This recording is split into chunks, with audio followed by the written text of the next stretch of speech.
Wonderful, wonderful evening. Hi, Tech. How are you? I'm wonderful, and you?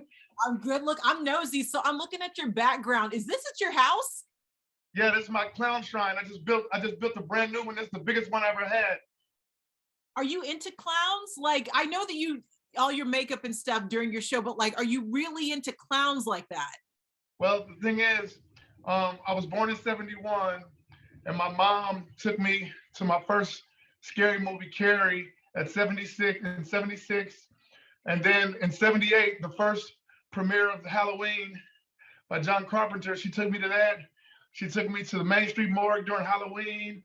She took me to the Ringling Brothers Barnum and Bailey Circus, where I was scared of clowns because they had painted on faces and everything. So, she'd take me to Ringling Brothers. She'd take me to the Aerola Song Circus and all those things. And all those things I feared, I've grown to love because that was the energy that my Christian mama put on me. So everything you see from Tech N9ne, from the horror and the face paint and the hospital scrubs, from her being in a psychiatric ward for years due to epilepsy and everything, it's this. People think it's evil, but I'm connected to all this because of the energy of my mom. It reminds me of the warm Halloween energy of my mom. So everything in my house is like Michael Myers and The Exorcist and Carrie and everything I learned as a kid from my Christian mom, man. Look at that. I never knew that. Yes. Wow. And that's Annabelle up at the top. Have you ever been to that one house in Vegas where they have all the weird stuff? Yes, I have. I've done all that. You know what I'm saying? Everything that you could think of, from ghost hunting and everything, looking for the spiritual realm, because my mom was sick, you know what I mean, with epilepsy and then pancreatitis in '09, and she made it through that, and then lupus finally took her a few years later, you know what I mean? So everything ghostly I was looking for, because I wanted to know if something was listening to my prayers for my sick mom. Wow. Tech, I never knew that. But are you superstitious though? No, all my superstitions, I used to sometimes for fun. I still don't split poles and stuff like that for fun, but about 2 years ago, I learned to let go of all my fears. Okay. So superstition falls up under fear. I was always had fear of dying in a car wreck, which I was never driving. You know what I'm saying? So I just bought me a $200,000 car, an AMG Mercedes. You know what I'm saying? Everything. I've been conquering all my fears. I don't fear anything. That's why my latest album that came out October 8th is called Asinine, because it means extremely stupid. So being fearless in a world that's ran by fear mongers and their followers, everything I do will appear to be stupid because I'm fearless. I don't fear anything. I don't fear COVID. I don't fear man. I don't fear animals that I don't go around, because I'm smart enough to not go in a woods and say there's bears in these woods. You know what I'm saying? Yeah. So I don't fear anything. You know what I mean? So yeah, no superstitions anymore. Wow, Tech. Wow, I love it. I love it. And so that's a big one. It's a big one though. It's a big one. I didn't mention. Of course, I grew up in a gangbang neighborhood, a blood neighborhood.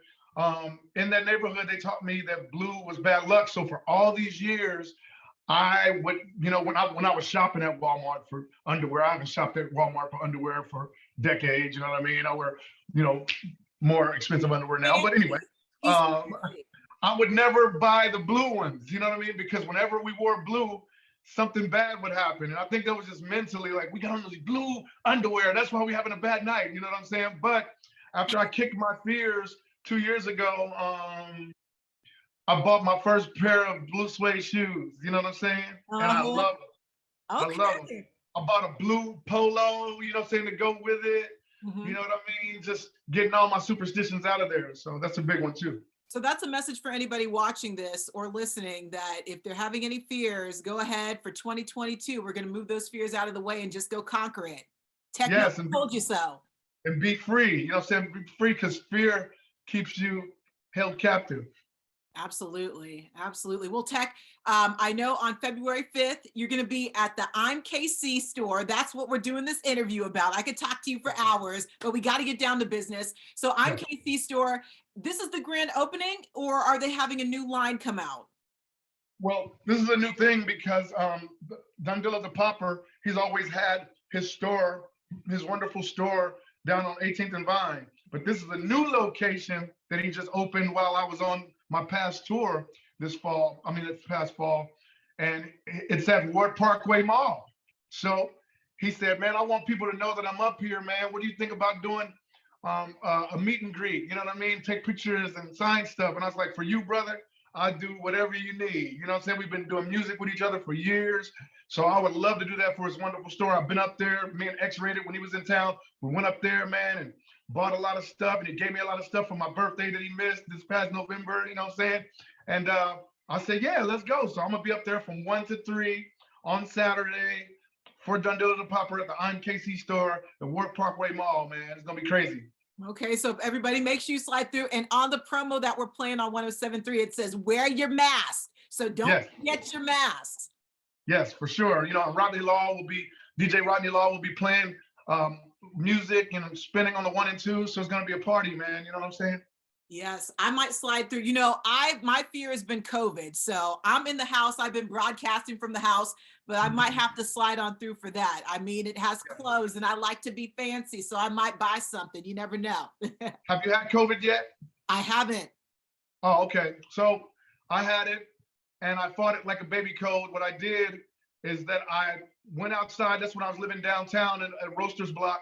I was jogging every day, walk a block, jog a block, even though I was kind of out of breath because, you know, it messes with your respiratory system. You know what I'm saying? So I wanted to keep that pumping and keep the sweat. It was like a baby cold. It went from my throat to my nose like a baby cold, man. But the only thing that sucked was not being able to taste for 7 days. You know what I mean? But that's a cold for you, you know? And I like food. And so I can't lose my sense of taste. You know what we did? I know we can't stay here long.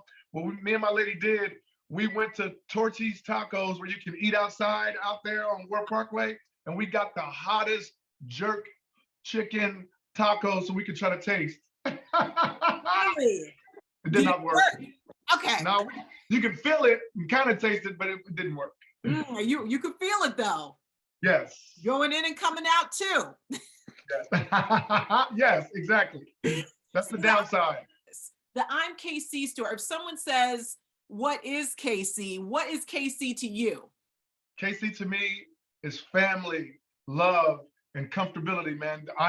This is my comfort zone. You know what I mean? When I'm on the road and I'm going all over the world and I'm performing in Moscow and Australia and New Zealand and all these places and LA and Seattle and Las Vegas, when I come home, that is family. Kansas City means family to me. You know what I mean?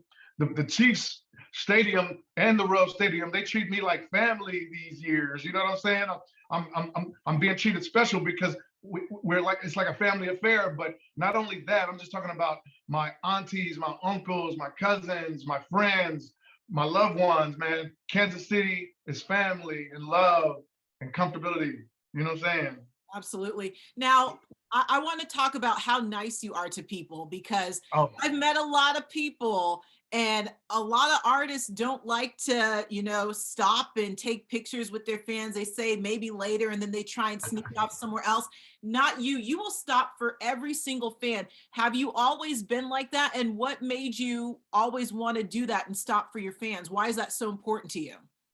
We, as artists, need to understand that if you don't want to be bothered, don't go outside. You know what I mean? So, but we as artists, we have to understand that without them, there would be no us. Without them buying our music and coming to our shows and buying our merchandise, the way we say thank you is to try our best to give them pictures. You know what I'm saying? Sometimes it gets kind of wild when it's a big crowd and somebody wants a picture. I would say at the mall, come follow me in the store because I don't want to erupt all this, or I can't do it right here, but maybe back in the back of the restaurant because I don't want to really draw attention to myself like I already do. I try my best to show appreciation back because I know what it feels like to have no fans because I started with none and now I have many. And so I try my best to be kind and be thankful that people even want a picture with you. You know what I mean? Absolutely. And I love it. I never let you forget back when I was an intern at the radio station and I saw you at the mall and you stopped and you talked to me, took a picture with me during my lunch break because I worked at the mall for 12 years and I would Yes. see you here and there and I would always stop and talk to you to talk your ear off.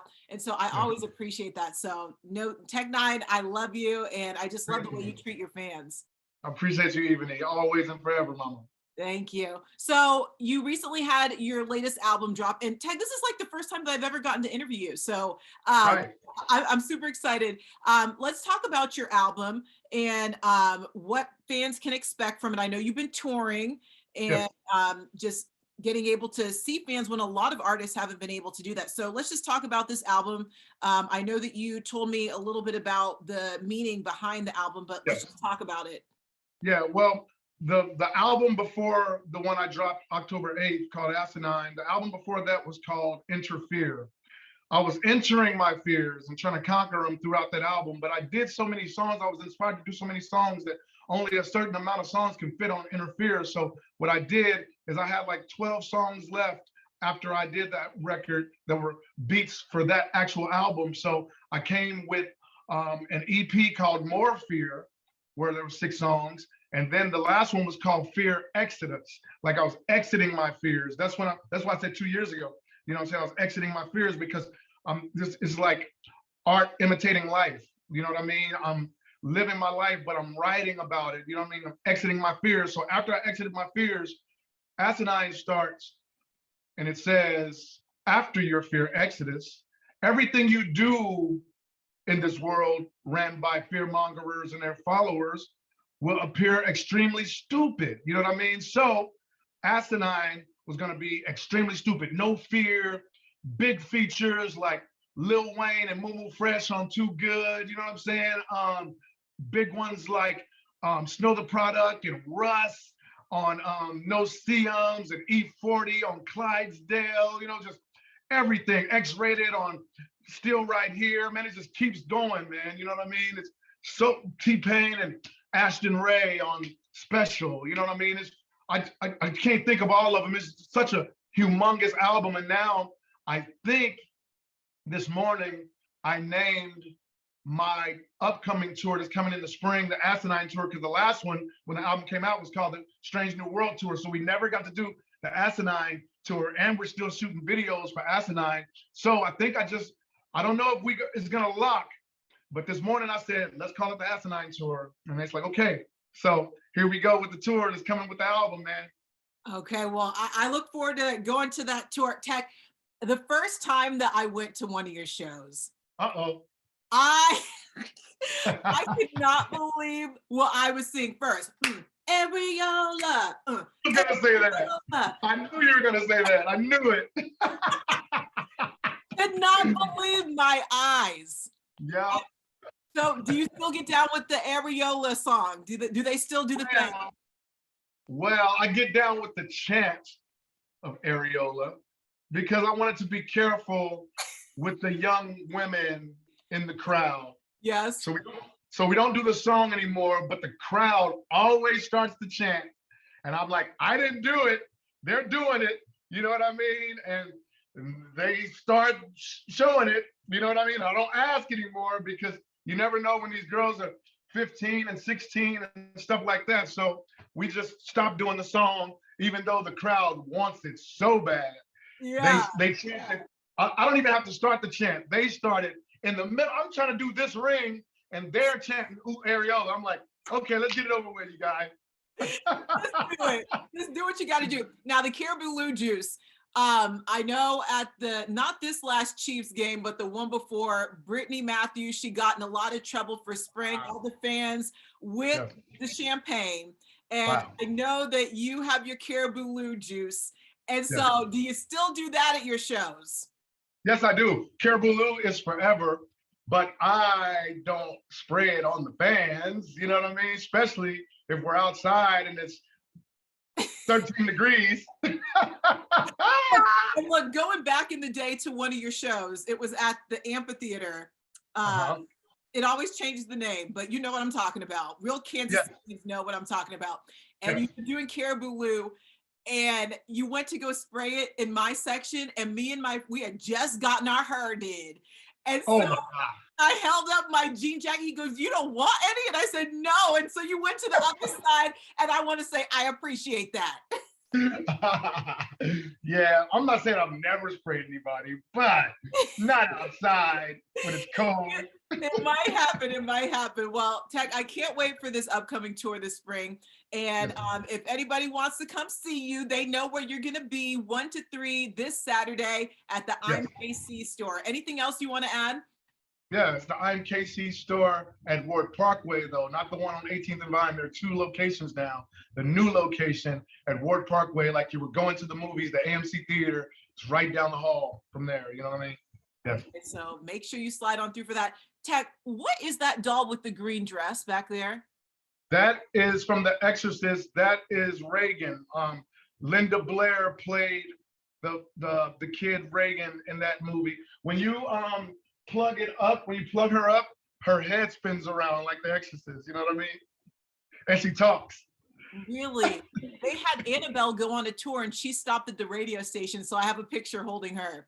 Yeah, Annabelle's over there. I got Annabelle, a small one over there. You know what I'm saying? I tried to get the life-size one like this, but they said it was $5,000, but they couldn't sell it to me because it was the only one. I was in Canada doing a show, and they were promoting the first of the Annabelle movie, and they wanted to use my tour, my fans, to promote the movie. And I'm like, if y'all want to do that, can I buy this from you guys? Like, we sell it to you, it's $5,000, but and I would have paid $5,000 for that one.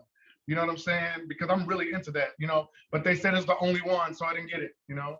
Tech, I love haunted houses and stuff like that, but that in my house, I wouldn't be able to do. Now, at your sound stage, I don't know where it is, but I was there one day, and I was like, "What are you doing in the corner?" And it was like a chair. They Yes. have like it's like a mannequin of you. What It's was a that? replica of me. Yes, it's a replica of me. It was during a tour. It was called the MLK tour, the Misery Loves Company tour. And during all the opening acts, we had that mannequin sitting with the hood on with a beer in his hand, and you can make it move and bounce his head. So people, while I was on the bus, girls were texting me like, "I can see you on stage. Can you see me?" And I'm like, "Yep, I can see you." So when the opening acts were over, the curtains were closed, and I would come out in those same clothes, move that thing, sit on it. The curtains are open, the show would start, and then I would get up and start dancing. You know what I'm saying? Like I've been sitting there all those hours looking at the beginning acts, but I was never there. It was just a mannequin of me, you know? Would you ever bring that to your house though? No, it's not scary enough. It's me. It's scary to me. I was like, what is he doing all the way up there? Yeah, but the only thing about it is that one looks like I'm dead. The lips are all together, and no. Okay. I don't want to drink. We don't need that. We don't need It can stay where it's at. The dead technology there. Exactly. Yes. Tech, I appreciate you. If people want to follow you on social media, where can they find you? Yes, I'm the real Tech9 on Instagram. I am Tech9 on Facebook, and I am at Tech9 on Twitter. All those things, man. But if you want anything like merchandise or anything, shirts like this, you know, at www.therealtech9.com, man. You know. There we go. Tech, I appreciate you. Love you. Thank you so much. And I was going to say Friday, this Saturday. At the IMKC tour down at War Parkway, IMKC store. Go see you 1 to 3. Wear your mask. Thank you, Mama. I hope to see you if you're not busy. If you're not scared of COVID still. I'll be wearing my mask. I might just slide through. Thank you, Tech. I appreciate you. Thank you, Evie. I'll see you soon. See you soon. Bye. All right.